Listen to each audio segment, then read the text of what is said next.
BKT Tires, toonaangevend op het gebied van off-highway tires en requirements. Nu verkrijgbaar bij Raji NV. BKT Tires fabriceert banden voor allerlei terreinvoertuigen en zwaar materieel. Van tractor tot gigantische earthmover banden ten behoeve van mijnbouw, bosbouw en andere industrie.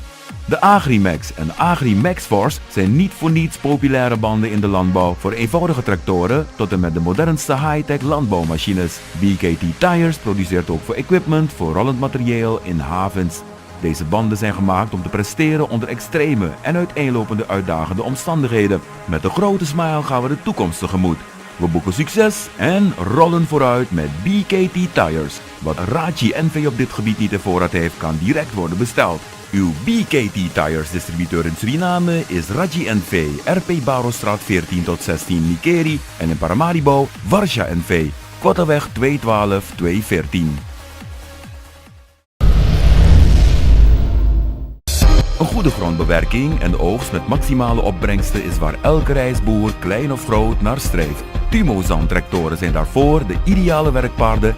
Deze oersterke machines komen van de Tumozan-fabriek die zich jarenlang gespecialiseerd heeft in zeer krachtige dieselmotoren voor treinen en in andere zware duw- en trekmachines. Dit in samenwerking met Fiat, Daimler-Benz en Mitsubishi. Tumozan, 100% Fiat-technologie, heeft met deze kennis en ervaring een variatie aan modellen van 55 HP tot 125 HP tractoren ontwikkeld die tot de top in de wereld behoren. Tumozan-tractoren garanderen kracht, duurzaamheid en zijn zeer zuinig in verbruik. Kortom, de slimme investering voor elke landbouwer. Onderdelen en after-sale service gegarandeerd. Voor informatie en bestellingen maak vandaag nog contact met ons. Tumozan tractoren agent en distributeur in Suriname is Raji NV, RP Barostraat 14 tot 16 Nikeri en in Paramaribo, Varsja NV, Korteweg 212-214. Zorgen voor veiligheid? Parsasco is daarbij uw rots in de branding. De zekerheid van de SOR voor werknemers. WAM-verzekering met hogere dekking voor meer zekerheid bij schade. Meer voordeel door lagere premie bij uw brandverzekering. Zekerheid bij ziekte dankzij de Parsasco basiszorgverzekering. Op reis met de zekerheid van wereldwijde dekking.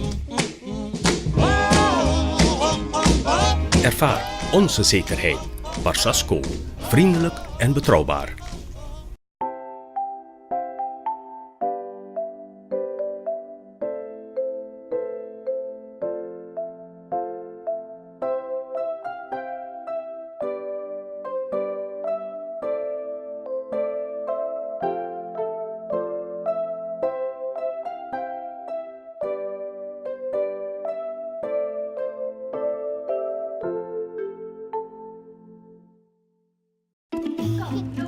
Elke dag leren we mooie nieuwe gewoontes.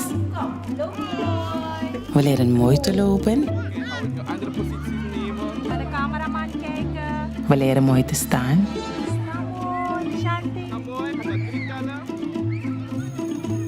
We leren mooi te groeten.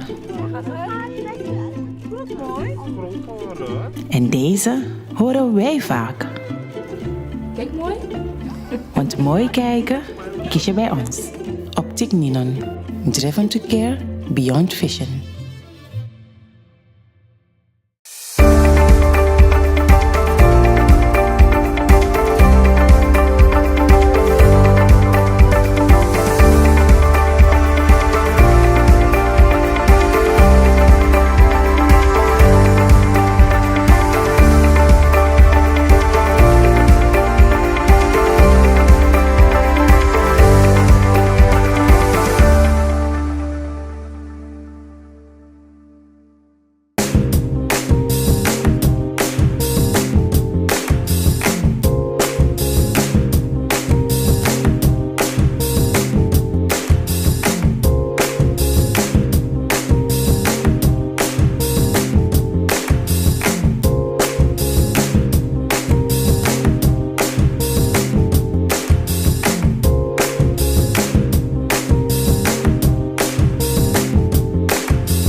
में मिले बाप कितना में मन मैं धान की ना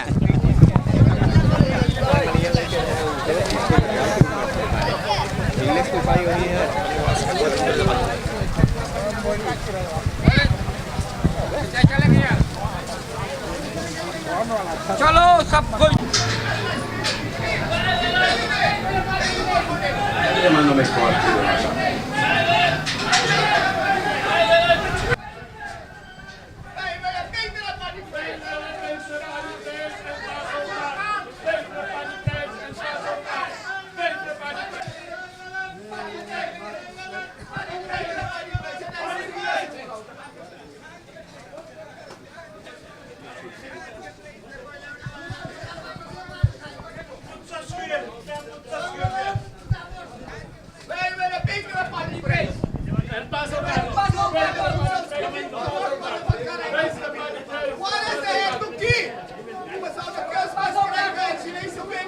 Jonas, kijk weer dan.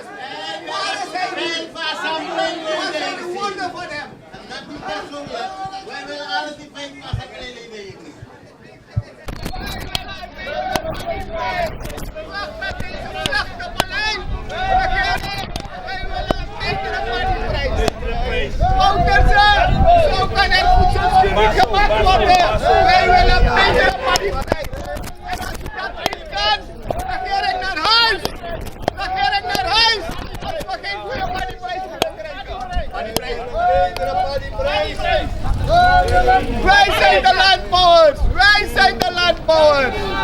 Wij bouwen het land op! Wij willen betere panieprijs!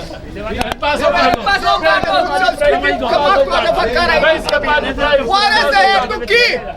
We zouden kunstmest krijgen in Chinese winkel. Goedkope kunstmest. Waar is hij nu? Wat zijn de woorden van hem? Het gaat niet persoonlijk. Wij willen alle die 5 assembleleden hier nu. Meneer Jairam, bent u landbouwer? Ja. Wat is het doel van u hier? Nou, ik ondersteun de strijd van de boeren. Ja. Ja, omdat je weet dus dat de boeren nu heel slecht worden betaald. Ja. En het is een probleem van natuurlijk al jaren. Ja. Maar er moet een permanente oplossing komen. Je weet dus dat de panieprijs nu heel laag is. Het is, ik heb begrepen, onrealistisch. Ja, beneden de kostprijs. Beneden de kostprijs is moordend voor de landbouw. En je moet weten dus dat op basis van de prijzen op de internationale markt, maar ook op basis van de prijzen op de lokale markt, een minimale prijs van $16 in feite gerechtvaardigd zou zijn, een minimale prijs. En je weet dus ook dat de kosten van de boeren dus heel hoog zijn. En op basis van die kostencalculatie, ja, en op basis van die prijs, lokaal en internationaal, zou die prijs van 16 US$ per maand moeten bedragen. En die rechtvaardige inkomstenverdeling is noodzakelijk. Ja. Goeiedag. Gaat jullie bij de komen ondersteunen? Jawel. Waarom? Nou ja, als bewoner van het district moet je de gemeenschap ondersteunen als het niet goed gaat. Wat gaat niet goed? Nou, er is geen panieprijs. De prijs die er nu is niet rendabel voor de boeren om straks weer te gaan zaaien. En het probleem van Bazooka moet ook opgelost worden. En ik sta achter de gemeenschap. Wat is het probleem bij Bazooka?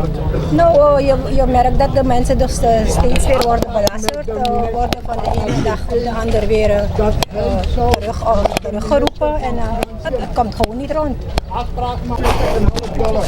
Ik heb de minister vooraf mee beloofd dat die kosten gaat op de panieprijs. Ik heb hem gevraagd, kijk, deze geld op de panieprijs. Meneer Waidu, enige Javaan binnen de groep hier. Wat is het doel van u?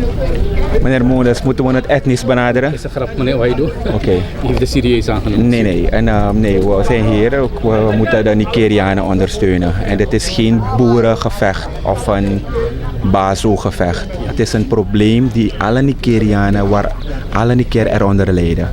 Wanneer we horen dat de minister heeft aangegeven dat $43 is kwijtgesteld voor exportreis en dat geld wordt niet teruggestort voor de boeren, is het een kwalijke zaak toch? Wat is de rechtvaardiging?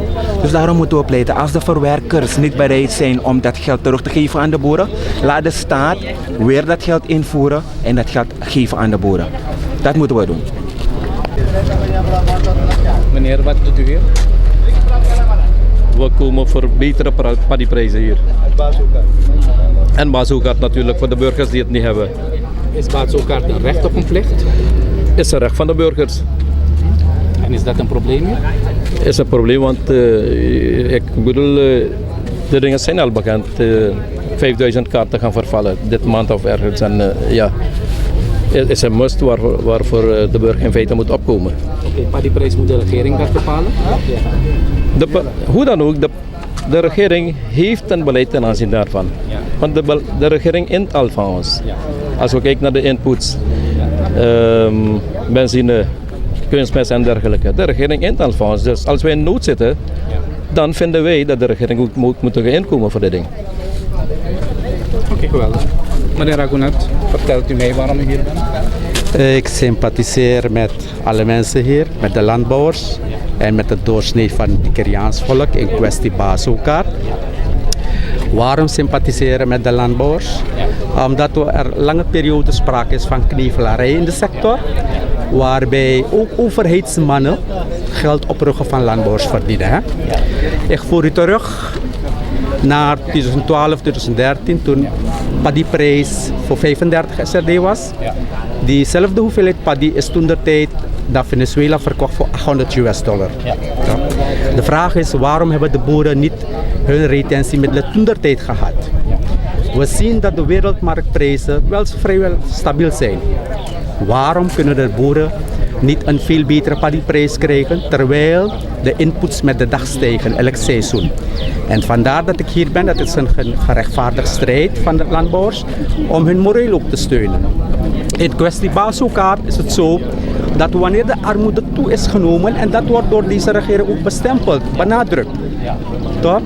Moet je niet gaan wikken en wegen, moet je geen maatstaven gaan stellen, moet je gewoon het volk, gehele linie van bazookaart voorzien. Maar de zorg is niet wat het wezen moet zijn. Vandaar dat ik hier ben. Ja. Meneer, waarom bent u hier? Ik wil willen steunen. Vertelt u, u bent zelf landbouwer?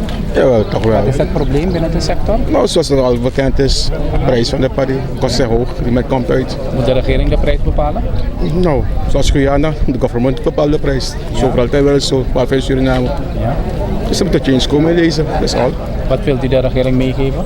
Hij werkt eraan, hij werkt aan de winkel. De boeren verdienen het, begrijpt u? Want wij zijn de mensen, wij zijn personen die de mens voeden in het land, dus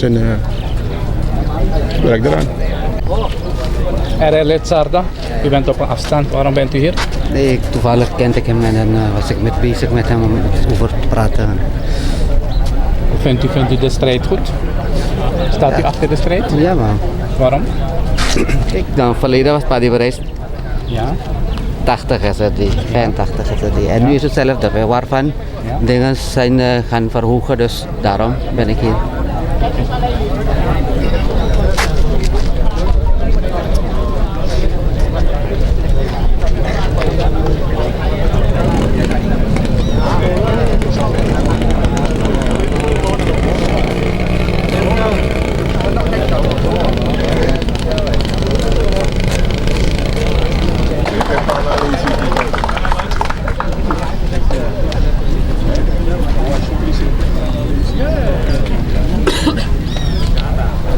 Wanneer je kon ondersteunen strijd? Ja man. Vertel me. Vertel me, sana je bedoeling ja zo? Mijn bedoeling omdat hij minimaal bij een kilo alis moro. Ja. Zei die. Nou, grapje met je? Nee, aan een grap. Minimaal bij een kilo alis moro. Want dat money sa au feest sa mek feni dan alles aan minimaal bij een kilo alis moro. Alasan ik kon diri. Je begrijpt? De lange laatste mi wande. Amoni no sari gi mi wanda. Je begrijpt? Ten kontranga no so. Sei uma tegen regering. Tegen regering tak. Dem doe een fasi. If na den sani ala di se ga wenkri, di se komoro diri, tate komoro diri. Is dem go by one binnenband. Ja. 22,50. Nou me go bij een trapresie aan 24,50. Dat is het. Voor mij was mijn ouro ik ben maar lem. Chiwan zei kan bakken. Fire begin. No so je nog maar bij een script giren ging voor gas corona. Als je kon diri no so is stoffen. Dat dan was aan die, en dan was aan die ook toe. Dat de sapo wegdrapen. If you see, den doti sa den sma et troe drapen, brada. Is niet boor. Je know man pasang da pakken sapo wegdrapen. Te rekon, ja voor tapio no zo. Alat man verband, pampers, kinderpampers, al gooien ze daar weg. Zo de feesten, alle bakjes kan je daar gaan zien. Wat ze zelf in de trend zelf gooien ze die dingen. Het is baldadig als je daar langs gaat om te zien. Nu op het ogenblik kan je gaan zien, die hele goed. Ah ja, dat na sam weer wel aan het oké.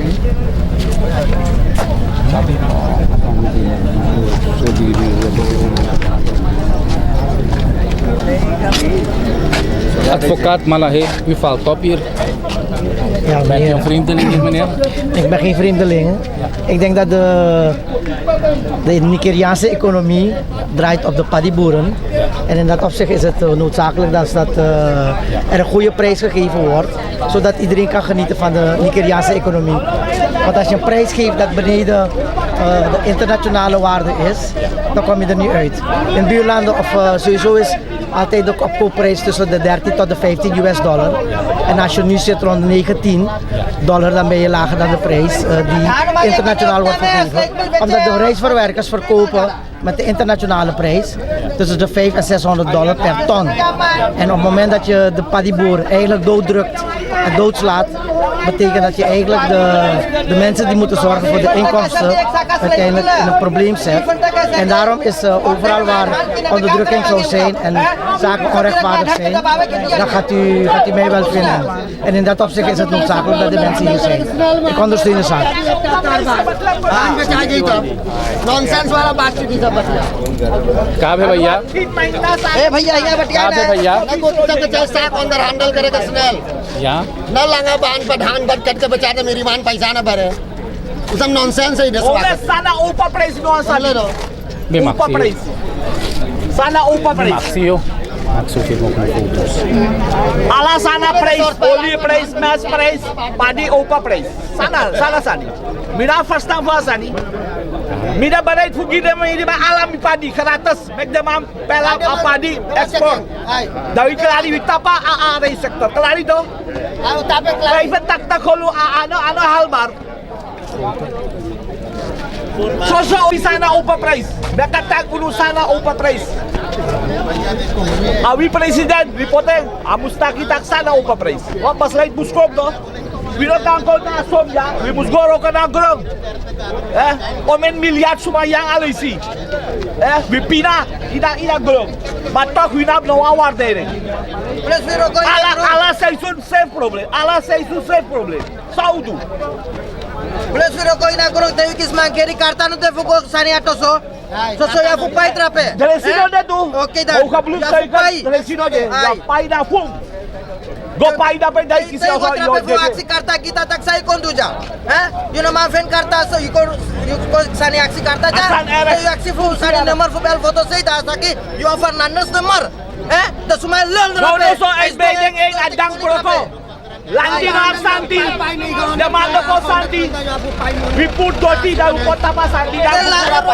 Dat sumata kuno karta, landi ma karta musgo e ya pawai salah sanggo. Go felam you go ai bedeng ai dai felam da pa paside. Santi na rosei go uktu. Ja, omdat we na arbeider.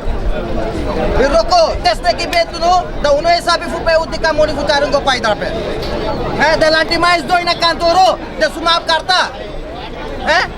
Dale 3 euro de roko. Land bawah no tax. Not tiada. Ja meneer, u bent aan Sani? Ja. In dit land moet er een wet komen. En die wet is er nog niet. Als je naar de winkel gaat, je pakt een aantal dingen in de winkel, dan kom je bij de kassa en dan ga je betalen. Zonder betalen kan je niet weggaan. En die kopers nu, ze kopen dat, buddy. En hun hele seizoen betalen ze dat geld. Hoe begin je ermee? Het is zo slecht geworden in dit land. Je koopt iets, als je niet kan kopen, moet je niet kopen. Maar je koopt, dan moet je betalen. Zo is het, toch? Dat was het. Ik had je daar veel bij, let op veel op, op kan ik iedereen moest gaan daarbij, daar moet veel op daarbij. Ik ben er een vaar dank de. Meneer Moelis, die man zegt vroeger was het één kuil, kleine kuil op een weg. Moelis was al bereid daar te vinden. Maar nu is Moelis niet Nu zijn er grote kuilen, pans zijn ontstaan op de weg dat Moelis is niet zichtbaar. Sampasa, de man stopt je voor film. Meneer Moelis, met alle respect voor u, wat we vandaag hier zijn was niet nodig. We hebben een parlementariër in Nigeria die ons beloofd had. Ik heb Waidu gezien, Jairam gezien, Kalu gezien. Dat zeg ik, de heer Rashid Touki. Ja. Hij had ons beloofd dat het kunstmes in de Chinese winkels te koop zou zijn. Heel goedkope kunstmes. Ik vraag Touki, moms, jullie de vara voor commissariat. Jullie kan konto. Amandena Nigeria, want er is de Mishaman. Maar nee, die man is gevallen. Want NDP heeft hem ook een trap gegeven. Abrahams gaat de hele show in Nigeria overnemen. Maar dat zeg jij, dat weet ik niet. Dat is zijn kop. Ja. Maar luister naar meneer Moelis. Kijk, de regering, deze regering, de president heeft altijd gesproken over voedselstoer van het Caribisch gebied. Op zo'n wijze, een weg kan niet eens gemaakt worden, Moelis. De uitbreiding naar zo even heeft die boer één boer aangegeven. Als Adien dat zou zeggen, zou je zeggen van hey, Adien, altijd naar Adien die stok. Maar teratera man tegen ook toe toch? Maar dat we dit zo met langer bezig naar een minister. Minister het actief wiki dat wiki padi ek wat die nou meen bonus. De man heeft bij extra ja boelter. De man ook komen. En kijk, als men zegt geen geld, dan wil ik u dit wijzen. Maar om even hier vlak bij de boerenorganisatie te blijven. Kijk, bij de boeren te blijven. Nu is dus wegenbelasting ingevoerd. 1 tractor moet 200 SRD neertellen. Ja? En die tractoren rijden nauwelijks een week in 6 maanden. Laten we zeggen in 1 jaar 2 weken.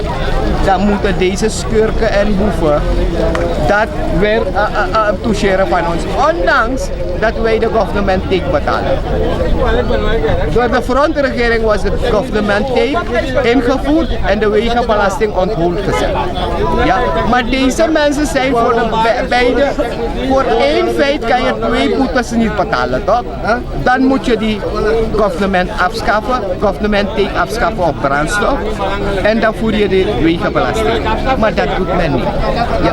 Kijk, als men zegt, men heeft geld nodig. Maar luister nog, Hoefdraad heeft gezegd, 10% daarvan van die wegenbelasting gaat naar de primaire wegen. De secundaire wegen, die zijwegen die we kennen, daarvoor is geen geld. En ja, meneer Jairam, het is afgelopen. Bent u tevreden? Nou ja, ik ben wel tevreden. Als u een beetje naar achteren gaat, dan kunnen we het verkeer ook de ruimte bieden. Ja. Nou, tevreden met de opkomst. Ja. Natuurlijk, je weet, de boeren hebben het druk. En vooral zo'n uur kan je het niet makkelijk krijgen bij deze gelegenheden. Ja. Maar ik ben toch wel tevreden met de opkomst. En waar het om gaat is natuurlijk dat er een oplossing moet komen. Ja. Dat is belangrijk omdat je weet dat dit probleem al jaren speelt. En ik heb dus keer op keer gezegd dat de inkomsten uit die sector als het ware op een rechtvaardige wijze verdeeld zou moeten worden. Wat er nu gebeurt is dus dat de meeste opbrengsten, in feite een belangrijk deel van de opbrengsten gaan naar de handelaren, naar de verwerkers, naar de banken, naar de inputleveranciers. En je weet dat de boeren zijn dus de zwakste schakel. Geeft u mij een oplossing in deze? Daar hoeven we keer op keer een petitie in te dienen, meneer Jairam. Nou, een oplossing is dus dat sowieso de overheid in feite een leading rol moet nemen om de sector te organiseren en te ordenen, waardoor besluitvorming in die sector gezamenlijk genomen moet worden. Ik heb dus in feite keer op keer al gezegd dat het model van productschap toch wel een oplossing is, maar zolang dat niet een feit is, gaat die overheid toch wel moeten interveneren. En ik moet dus zeggen dus dat die interventie gerechtvaardigd is. Want vaak hoor je dat die overheid of die regering gaat zeggen, ja maar die sector is geliberaliseerd, ik kan niet dit doen, ik kan niet dat doen. Maar wanneer die sector geliberaliseerd is, waarom kunnen ze dan zoveel governmentiek vragen? Die overheid is ook een belangrijke stakeholder. En die interventie is gerechtvaardigd in die landbouwsector, omdat die landbouwsector toch wel een sector is waar je een ongezonde marktstructuur hebt. Je hebt te maken met enkele opkopers, vele aanbieders, landbouwers, enkele inputleveranciers en vele kopers, vele boeren die in feite willen kopen. Dus die prijzen van die input die zijn vaak dan hoog. Terwijl die prijzen van de paddy vaak laag is. Je weet dus dat die bankrente ook enorm hoog is. Dus op zo'n manier is het, blijkt dus dat die landbouwer uiteindelijk toch wel bijna niks overhoudt. En wanneer die landbouwer op een gegeven moment niks gaat overhouden, dan gaan ze dus geleidelijk uit de sector. En nu blijkt ook dus dat het boerenbestand in feite enorm gedropt is. We hadden voorheen bijna 3000 boeren. Nu hebben we nauwelijks in de buurt van 1000 boeren. Ja? Dus als we die sector willen behouden, dan moeten we er naartoe werken. Dus dat de boeren goed betaald worden, op een rechtvaardige wijze betaald worden. Omdat zij moeten in feite toch wel winst maken wanneer je wil hebben dat ze weer moeten investeren. Ja, en wanneer je wil hebben dat ook de jongeren die in die landbouwsector gaan, dan moet je ook proberen om het imago van die sector op te voeren. Maar wanneer je elk seizoen dit gaat krijgen, gaan die jongeren bang worden. Dan gaan ze niet in die landbouwsector willen gaan. Dus vandaar de oplossing. Ja, dankjewel meneer Jairam. Meneer Umro, u heeft petitie ingediend. Bent u tevreden met het antwoord van de DC? Nou, ik heb een heel goed gesprek gehad met de DC. Ik ben wel tevreden. Ja. Hij heeft had beloofd dat hij gaat in ontvangst nemen en heeft dat gedaan. Ja. En ik ben tevreden ermee. En de opkomst ben ook tevreden. U weet, tegenwoordig is alles duur. Ja. En zijn er wel mensen op de been gekomen. Ja. En ik ben tevreden. En ik heb vanmorgen een gesprek gehad met de minister Fuljan. Ja. En ik moet even wachten tot vanmiddag of morgen om 10 uur. En als dat niet gebeurt, dan is het volgende week 40 mensen in hongerstaking. Nou mijn grap. Wacht nog. Dus 40 mensen gaat het in hongerstaking. En hoeveel jaren bent u al voorzitter SPVA? Ik denk dat het 4-5 jaar is. 4-5 jaar. Hoeveel petities heeft u al ingediend in die 4-5 jaar? Ik denk 3. 3 petities? 3. Vertelt u mij meer over een paar is wel gelukt, een paar niet. Oké, vertelt u mij meer over de 40 mensen die in hongerstaking zullen gaan? Nee, daar willen we over niet ingaan voorlopig. Ja. Maar dat komt. U heeft believe in minister Surjan? Nou kijk, hij is minister, we moeten hem geloven. Ja. Maar zoals hij nu praat, daar praat hij 2 talen. En dat zijn? Nou, ene is aan de zijde van de opkopers en ene aan de zijde van de overheid. Dus over de rijstsector praat hij wel, maar eenzijdig. Want het is bijna 1,5 maand, ik ben bezig met hem. Alles wat gebeurt in Nigeria in de rijstsector, ik heb hem alles duidelijk voorgelegd. Ja. En tot nu toe heeft hij geen enkele oplossing gebracht. Alleen maar 1 brug gebouwd. Als je de kanalen ziet en dergelijke, dan ga je gewoon over de kanalen lopen. Dus dit zijn de grote problemen, Monas. En ik dank u nou. Goed, okay. Geweldig. Bent u tevreden? Nou, wij zijn nooit tevreden. Dus we worden altijd onder druk gehouden door de verwerkers en door de minister van LVV. Wat wilt u dan concreet zeggen aan de minister van LVV, onze Nigeriaan? Hij heeft geen zicht in de rijstsector. Hij eigenlijk als het ware, hij bemoeit niet in de rijstsector. Dat moet je nemen. लगे तो कौन सी पहिए और सब चीज़ कमती रही तब तो कॉस्ट तो बस पानत ना हुई और जो कॉस्ट तो बस पानी रही तो का मतलब है तोर खतीन कुछ बचत और तो अब बोले है आदरों के साथ साथ जो है वो तो सब बोरू को न दे पावे तो खाली एगो दिल का छोटा दिल का आदरों जब से है खाली वही रकम परल है कुछ फॉर इतना गई समझे तो हमारा कहना है तो वहाँ कौन सी चाहिए करे के फरीदलाल लाओ वहाँ पर और uitbreiding कर आरियाल के साथ के तब तो चली नहीं तो कैसे कैसे चली बस वही बोली ला सब चीज़ बुरवे पर दुरुक करे सब चीज़ बुरवे पर दुरुक करे तो वही अब जब जाइए छीते तो देखिए कॉस्ट और ज़्यादा रही तो कहाँ से भरिए वो पैसा भी परिकन होल जातो. Oud-landbouwer die hij naleert, u bent bezig met wat boeren en ik begrijp uit het gesprek dat u Adron bent bezig te torpederen. Nee, het is niet zo dat ik Adron ben bezig te torpederen, maar als er geen genoeg zijzat is, dat probeer ik uit te leggen.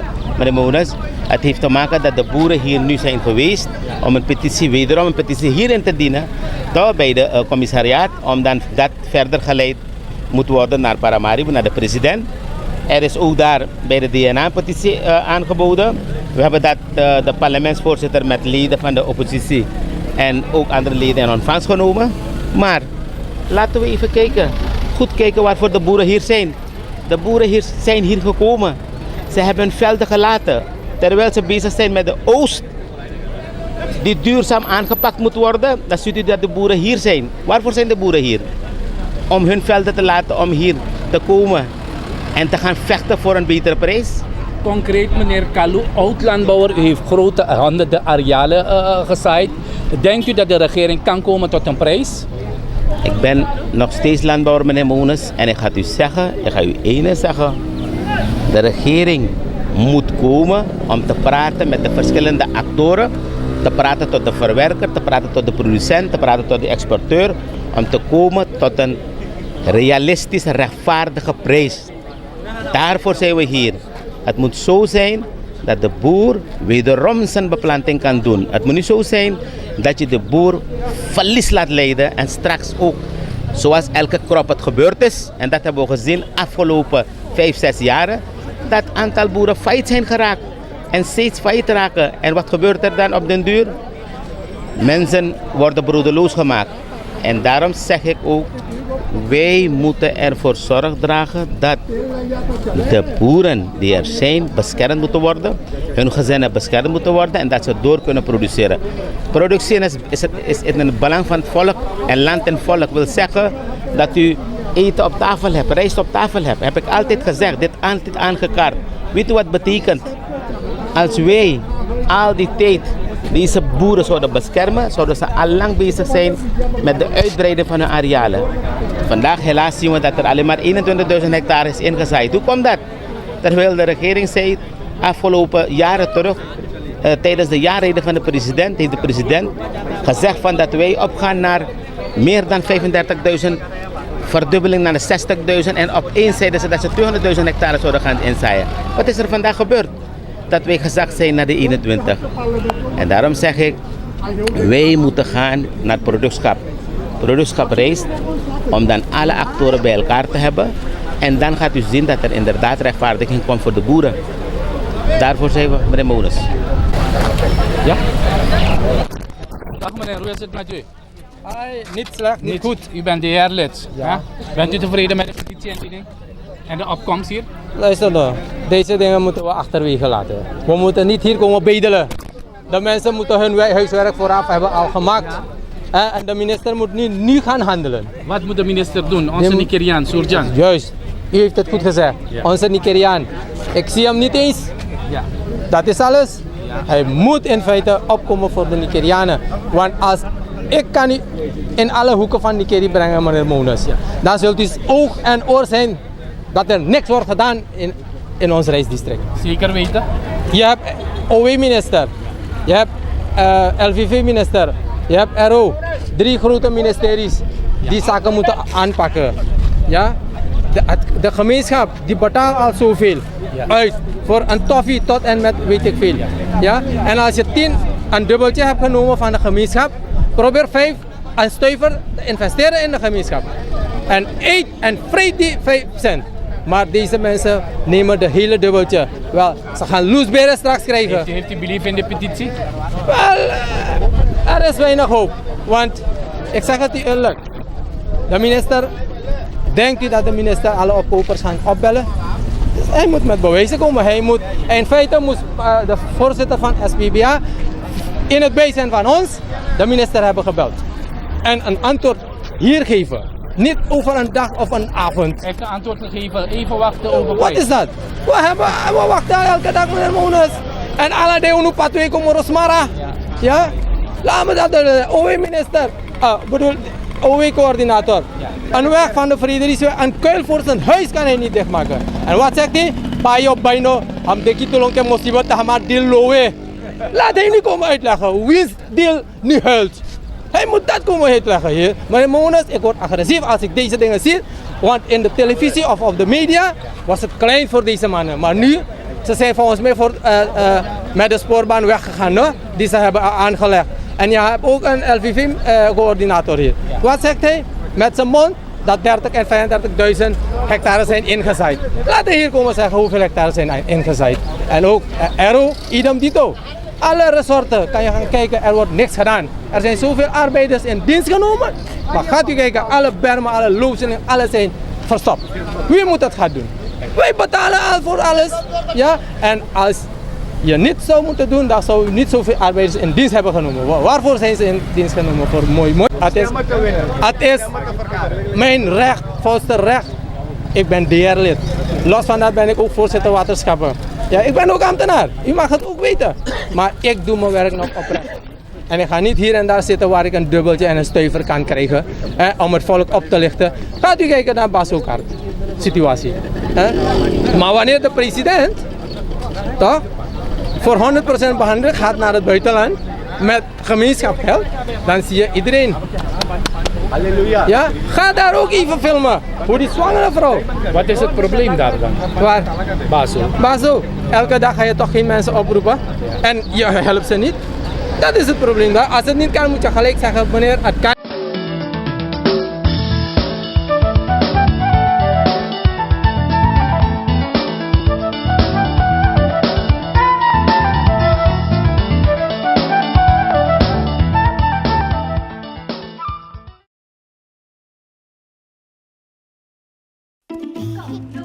Elke dag leren we mooie nieuwe gewoontes.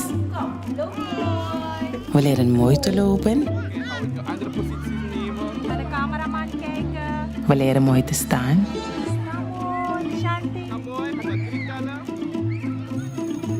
We leren mooi te groeten.